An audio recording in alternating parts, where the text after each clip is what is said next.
Le gouvernement afghan semble toujours plus démuni dans une guerre qui dure depuis maintenant 16 ans. Les talibans, qui contrôleraient plus d'un tiers du territoire national, ont ignoré la main tendue par le président Ashraf Ghani et se sont tournés vers Washington. Mercredi 28 s'est tenue la conférence de Kaboul pour la paix en Afghanistan. Autour de la table, 25 pays de la région, mais pas de représentants du mouvement insurgé.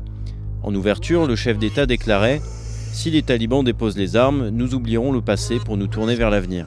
Il était prêt à reconnaître le mouvement comme parti politique et lever les interdictions de voyage qui pèsent sur les rebelles. Le groupe islamiste ne reconnaît pas le gouvernement afghan.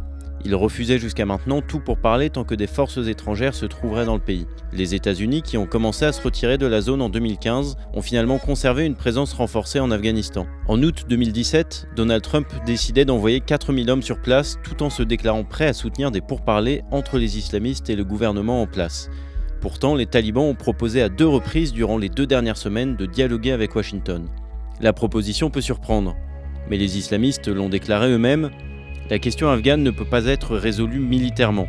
La guerre est longue pour eux aussi, et la pression internationale s'accroît sur leur soutien habituel comme le Pakistan. Sans avancée notable, leur unique représentation politique à Doha pourrait être forcée à fermer. Cela rendrait encore plus difficile des négociations qui ne passeraient pas directement par le gouvernement afghan.